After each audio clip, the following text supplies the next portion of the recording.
लोहे लैलन तो कप्तान, अड्डी वालियां जुतियां तो कप्तान, सुखियां रोटियां तो कप्तान, कग्गे दे टुटे खलो मैंने गल सुनो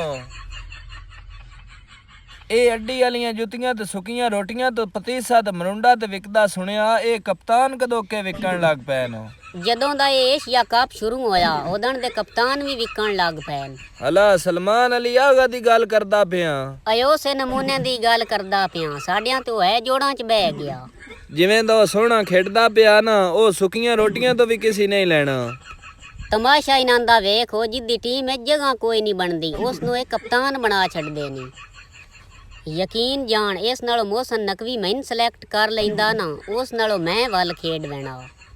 ਹਾਂਜੀ ਕੋੜਿਆ ਖਲੋਤਾ ਰਾਤੀ ਪਾਕਿਸਤਾਨ श्रीलंका ਕੋਲ ਜਿੱਤ ਨੂੰ ਗਿਆ ਹਾਂ ਜਿੱਤੇ ਤੇ ਐ ਨਾ ਪਰ ਮੰਗਣਾ 60 ਕੇ ਉਹ ਕਿਵੇਂ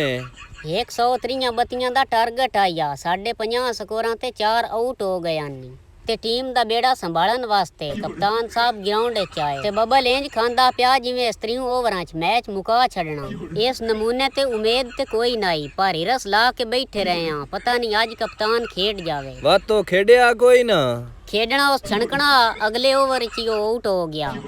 60 ਤੇ ਜੇ 5 ਆਊਟ ਹੋ ਗਏ ਬਾਅਦ ਪਾਕਿਸਤਾਨ ਮੈਚ ਕਿਵੇਂ ਜਿੱਤਿਆ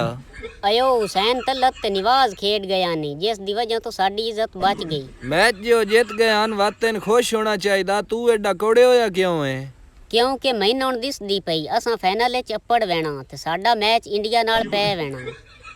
ਇਹ ਤੇ ਉਲਟਾ ਚੰਗਾ ਹੋਵੇ ਸੀ ਅਸੀਂ ਜਿਹੜੇ ਪਿਛਲੇ 2 ਮੈਚ ਹਰੇ ਆ ਉਹਨਾਂ ਦਾ ਬਦਲਾ ਲਈ ਵੇ ਸੀ ਆਪਣੇ ਨਮੂਨੇ ਵੇਖੇ ਨਹੀਂ ਇਹਨਾਂ ਦਾ ਮੂੰਹ ਹੈ ਬਦਲਾ ਲੈਣੇ ਵਾਲਾ ਪਿਛਲੇ ਮੈਚ 'ਚ ਸਾਹਿਬਜ਼ਾਦਾ ਫਰਹਾਨ ਤੇ ਹਰਸ ਰਊਫ ਉਹਨਾਂ ਨੇ ਅੱਖੀ ਵਿਖਾਈ ਹੋਈਆਂ ਰੋਲੇ ਹੀ ਕੋਈ ਨਹੀਂ ਇਸੇ ਗੱਲ ਦਾ ਹੀ ਤਰੋਲਾ ਜਿਹੜੀਆਂ ਇਹਨਾਂ ਅੱਖੀ ਵਿਖਾਈ ਹੋਈਆਂ ਪਾਕਿਸਤਾਨ ਇੰਡੀਆ ਕੋਲੋਂ ਮੈਚ ਹੀ ਕੀ ਸੂਰਤ ਤੇ ਜਿੱਤ ਸਕਦਾ ਉਹ ਕਿਹੜੀ ਸੁਲੇਮਾਨ ਅਲੀ ਆਗਾ ਨੂੰ ਫੌਰੀ ਹਟਾ ਕੇ ਉਹਦੀ ਜਗ੍ਹਾ ਤੇ ਮੈਨ ਕਪਤਾਨ ਬਣਾਇਆ ਜਾਵੇ